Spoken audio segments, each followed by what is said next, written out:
વિદ્યાર્થી મિત્રો, હું પિનલ શાહ આજથી જોશી ક્લાસીસમાં ધોરણ 7નું આપણે શૈક્ષણિક કાર્ય ચાલુ કરી રહ્યા છીએ અને તે ઓનલાઈન કરવાનું છે. એટલે તમારે આમાં વિડીયો બરાબર ધ્યાનથી સાંભળવા પડશે, ધ્યાનથી એનું હોમવર્ક કરવું પડશે અને કંઈ પણ મુશ્કેલી હોય તો તમે મને વોટ્સઅપ દ્વારા અથવા તો કોલ કરીને તમે મને પૂછી શકો છો.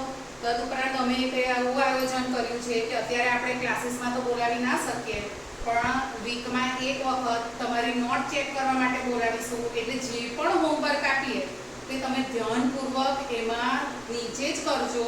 જે દાખલો પતે એની નીચે જે હોમવર્ક આપ્યો હોય ત્યાં જ કરવાનું, બીજે તમારે કરવાનું નથી. કારણ કે તમે પાછળ હોમવર્ક કરશો તો તમારે શોધવું પડશે કે કયો દાખલો હતો, કયું હોમવર્ક હતું. એટલે જ્યારે પણ જે દિવસે વિડીયો પતે અને જે પણ જગ્યા છોડવાની હોય તો નીચે જ છોડીને પછી બીજો દાખલો તમારે ઉતારવાનો. અને જે પણ પ્રોબ્લેમ હોય તો તમે મને વોટ્સઅપ દ્વારા વાત કરજો.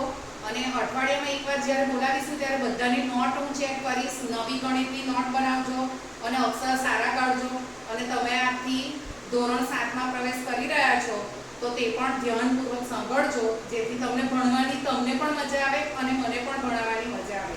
અને બીજું કે આજે હું તમને એક વસ્તુ કહું છું કે ઓનલાઈન છે એટલે કદાચ તમને કંઈ પણ પ્રોબ્લેમ હોય તો તમે ત્યાં નોંધ કરીને અથવા રેડ પેનથી અથવા ટીક માર્ક કરીને એ જગ્યા છોડી દેજો. તો હું તમને જ્યારે પણ વીક પછી બોલાવીશ, એક વીક પછી કે 2 વીકમાં જ્યારે પણ તત્વ ચર્ચા છોકરાઓને બોલાવીશું ત્યારે જે પણ પ્રોબ્લેમ હશે તો તે વખતે તમારી નોટમાં પર્સનલી તમને સમજાવી દેવામાં આવશે. તો ચાલો આપણે શૈક્ષણિક કાર્ય ચાલુ કરીએ. તો આજે છે ચેપ્ટર 1 ભાગ 1, એમાં પૂર્ણાંક સંખ્યાઓ. પૂર્ણાંક સંખ્યાઓ વિશે શીખવાનું છે. ગયા વર્ષે તમારે પૂર્ણાંક સંખ્યાઓ વિશે આવી ગયું છે, તે છતાં પણ રિવિઝન તરીકે આપણે લઈ લઈએ છીએ. તો પૂર્ણાંક સંખ્યાની અંદર પહેલા આવે છે પ્રાકૃતિક સંખ્યાઓ. પ્રાકૃતિક સંખ્યાઓ એટલે કઈ કઈ છે તો કે 1, 2, 3 અને અસંખ્ય છે. અસંખ્ય છે કેમ? કારણ કે તેનો છેલ્લો સંખ્યા આપણને મળતી નથી.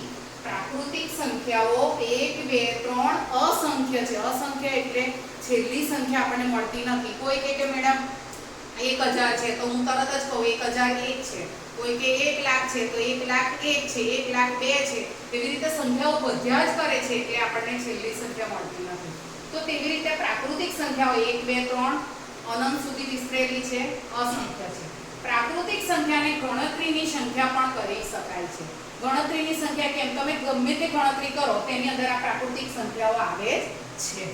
સૌથી નાની પ્રાકૃતિક સંખ્યા 1 છે. સૌથી નાની પ્રાકૃતિક સંખ્યા કઈ છે? 1 છે. અને સૌથી મોટી પ્રાકૃતિક સંખ્યા ન મળે. મેં અત્યારે જ કીધું કે સંખ્યાઓ અસંખ્ય છે.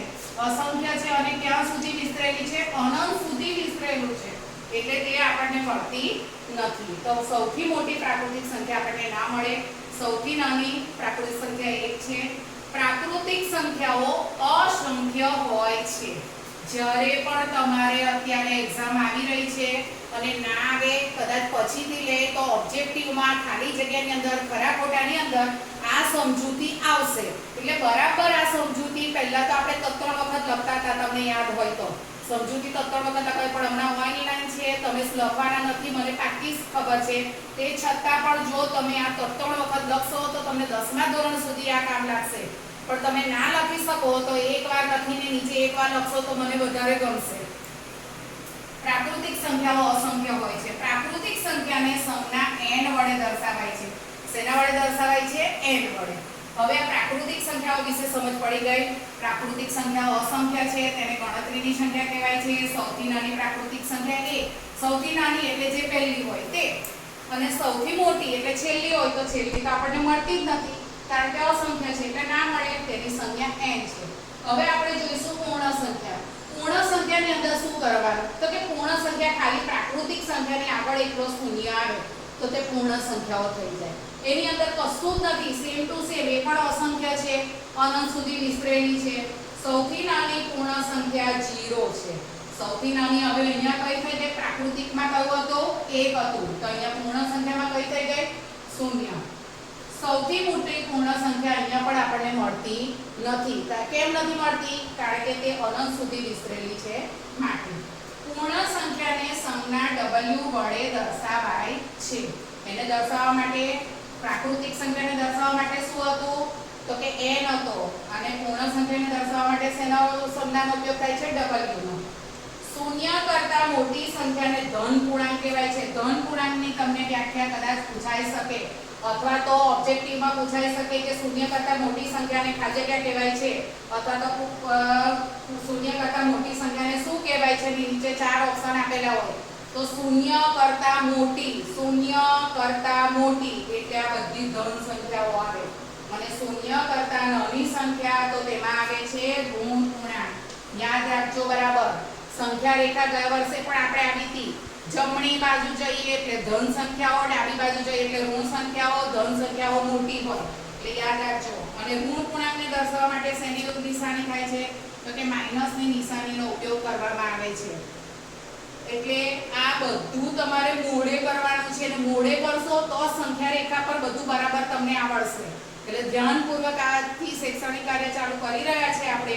તો જે પણ ના સમજ પડે તો પર્સનલી પૂછજો મને અને આ બધું શાંતિથી વ્યવસ્થિત ઉતારજો નોટમાં. હવે આવે છે સંખ્યા રેખા.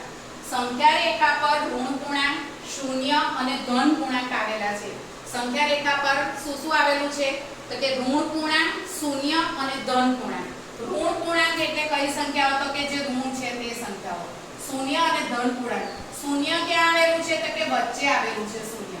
શૂન્યથી જમણી બાજુ જઈએ, આ જમણો હાથ આપણો, એટલે જમણી બાજુ જઈએ તો ધન પૂર્ણાંક આવેલા છે અને શૂન્યથી ડાબી બાજુ જઈએ તો આપણને ઋણ પૂર્ણાંક મળે છે.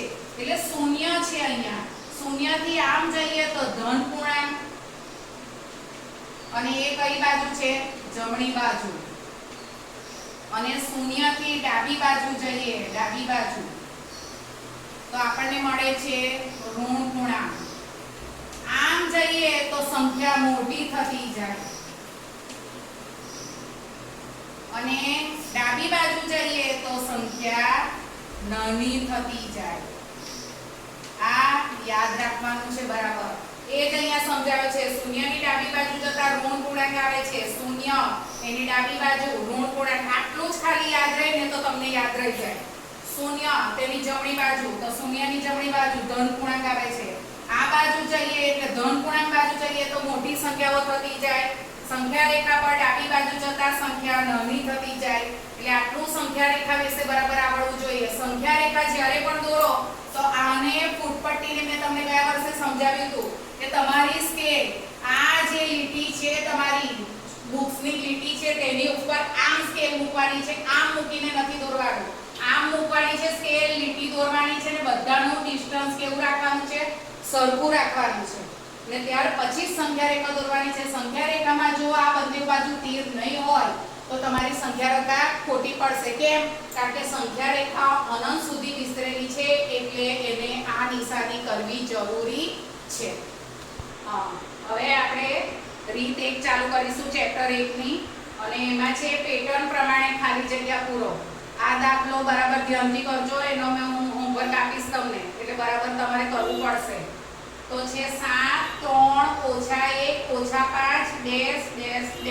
એટલે 3 ખાલી જગ્યા શોધવાની છે આપણે. કેટલી ખાલી જગ્યા શોધવાની છે? 3. તો તેના માટે શું કરીશું તો કે આનો જવાબ કેવી રીતે લાવવો? તો તેના માટે જે પહેલી સંખ્યા છે, બીજી સંખ્યા છે, ત્રીજી છે અને ચોથી છે. આપણી પાસે કેટલી સંખ્યા છે? 4 સંખ્યા. તો પહેલા બીજી સંખ્યા બોલવાની. તો બીજી ઓછા પહેલી, એટલે બીજી ઓછા પહેલી. તો બીજી કેટલી છે? 3 ઓછા 7. બરાબર? એટલે આપણને કેટલા જવાબ મળે છે? જુઓ, આની ચિહ્ન વત્તા છે અને આનું ઓછા છે.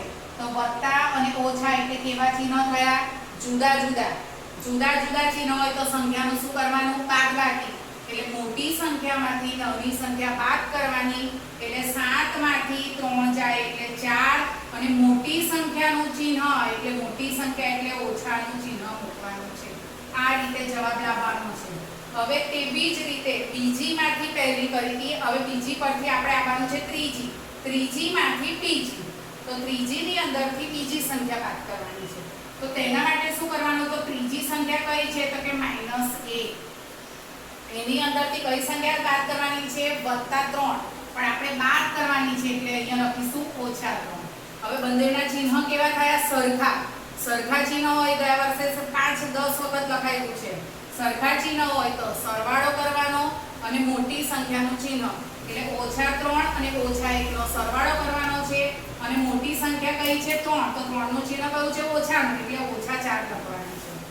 હવે તેવી રીતે આ ત્રીજી અને બીજી નું થયું.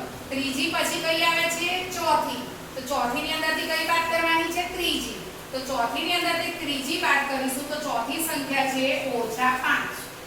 તો -5 ની અંદરથી બાદ કરવાના છે અને કઈ લેવાની છે -1.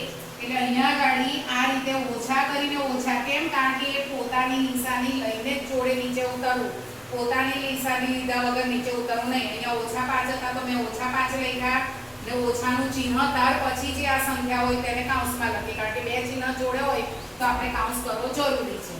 તો -5. હવે ઓછા ગુણ્યા ઓછા દર વર્ષે આવડેલું આ કરાવેલું બરાબર છે ને, તો ઓછા ગુણ્યા ઓછા એટલે થશે +1.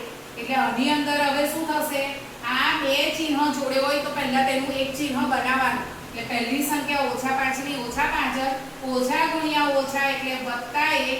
એટલે હવે કેવા ચિહ્ન થયા તો કે જુદા જુદા.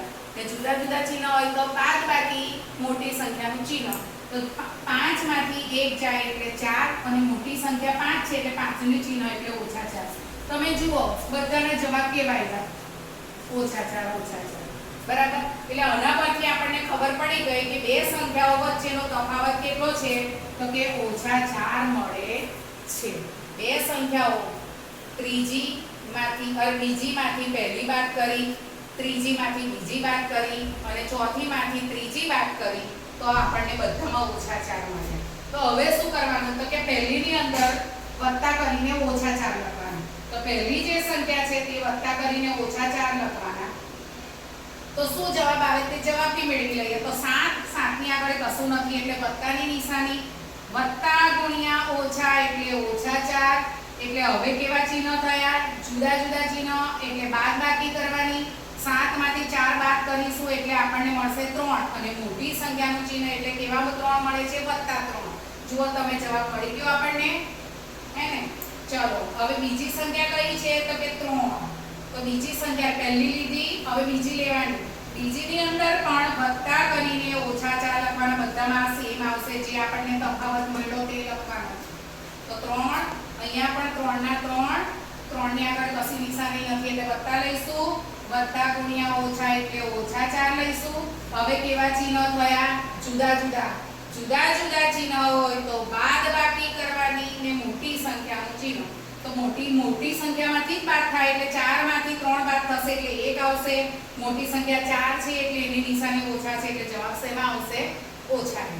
તેવી જ રીતે આ -1 તો આ -1 મળી ગયા ત્રીજી સંખ્યા, બરાબર છે. હવે આપણે લેવાની છે ત્રીજી સંખ્યા. તો -1 વત્તા -4 બધામાં સેમ જ લેવાનું છે જે તફાવત મળેલો તે. તો -1 ના -1 વત્તા ગુણ્યા ઓછા એટલે -4. બંનેના ચિહ્નો કેવા થયા સરખા ચિહ્નો હોય તો શું કરવાનું સરવાળો કરવાનો અને મોટી સંખ્યાનું ચિહ્ન. તો 4 + 1 એટલે 5 અને મોટી સંખ્યા કઈ છે 4. 4 ની નિશાની કઈ છે -5 એટલે -5. હવે આપણને આ -5 થી મળી ગયા. હવેની સંખ્યા આપણે શોધવાની છે. તો તેના માટે સેજ પણ ગભરાવાની જરૂર નથી. આ -5 ને લેવાના છે અને એની જોડે વત્તા ગુણ્યા -4 એટલે વત્તા ગુણ્યા -4 જે આ તફાવત આવેલો તે. તો હવે -5 ના -5 વત્તા ગુણ્યા -4 એટલે વત્તા ગુણ્યા ઓછા એટલે -4. હવે કેવી નિશાની થાય સરખી. એટલે સરખી નિશાની થાય તો એ બેનો શું કરવાનો છે સરવાળો કરવાનો છે. એટલે સરવાળો કરી મોટી સંખ્યાનું ચિહ્ન એટલે 5 અને 4 નો સરવાળો કરે એટલે 9 અને મોટી સંખ્યાનું ચિહ્ન એટલે -. હવે આ જે સંખ્યા આવી ને તે લેવાની.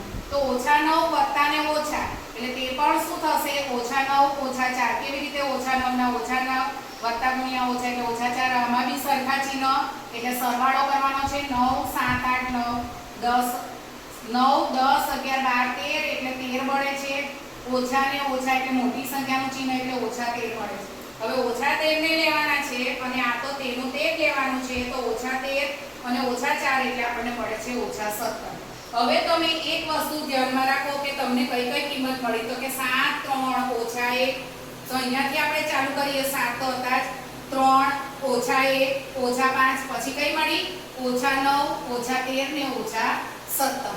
કેવી રીતે મળી હજુ ફરીથી એકવાર સમજાવું છું. જે બીજી સંખ્યા છે એમાંથી પહેલી સંખ્યા બાદ કરવાની, પછી ત્રીજી સંખ્યામાંથી બીજી સંખ્યા બાદ કરવાની, પછી ચોથીમાંથી ત્રીજી બાદ કરવાની. એટલે તમને ખબર પડી જાય કે આમાં કેટલો તફાવત આવે છે. બધામાં જે સેમ જ જવાબ આવશે અને એ સેમ જવાબ આવે તે તમારો તફાવત. હવે જે તફાવત મળ્યો તેને આની અંદર ઉમેરવાનો છે. પહેલીમાં ઉમેરવાનું, બીજીમાં ઉમેરવાનું, ત્રીજીમાં ઉમેરવાનું, ચોથીમાં ઉમેરવાનું, પાંચમીમાં ઉમેરવાનું, છઠ્ઠીમાં ઉમેરવાનું તો સાતમી મળશે. એવી રીતે ઉમેરતા જવાનું. જો બધાની અંદર મેં -4 ને ઉમેર્યા છે, -4 ઉમેર્યા છે, -4 ઉમેર્યા છે, -4 ઉમેર્યા છે, એ બધામાં ઉમેરતા જવાનું. એટલે તમને જવાબ મળતો જાય છે. તો જવાબ શું મળ્યો? તો કે 7 3 -1 પછી -5 સુધી હતું. પછી આપણે મળ્યા -9 -13 ને -17. એકદમ ધ્યાનથી આ દાખલો કરજો. પહેલા શું કરવાનું? તો કે બીજી સંખ્યામાંથી પહેલી બાદ કરવાની, ત્રીજીમાંથી બીજી બાદ કરવાની, ચોથીમાંથી આ બાદ કરવાની. એટલે આપણને તફાવત મળે. ને જે તફાવત છે તે પછી પાછું બધામાંથી બાદ કરતા જવાનું, જેમ જેમ જવાબ મળે તેમ તેમ. એટલે તમને જવાબ મળી જશે. આ જ રીતના દાખલા મેં બીજો, ત્રીજો ને ચોથો હોમવર્કમાં આપેલો છે. જેને પણ પ્રોબ્લેમ હોય તે પહેલા તમે હોમવર્ક લખી, આ રકમ તમે લખી દો. એની નીચે તમને હવે ખબર પડી ગઈ કે પહેલા દાખલામાં કેટલી જગ્યા જોઈએ છે, તો એ પ્રમાણે જગ્યા છોડી ત્રીજો લખવાનો અને ચોથો લખવાનો.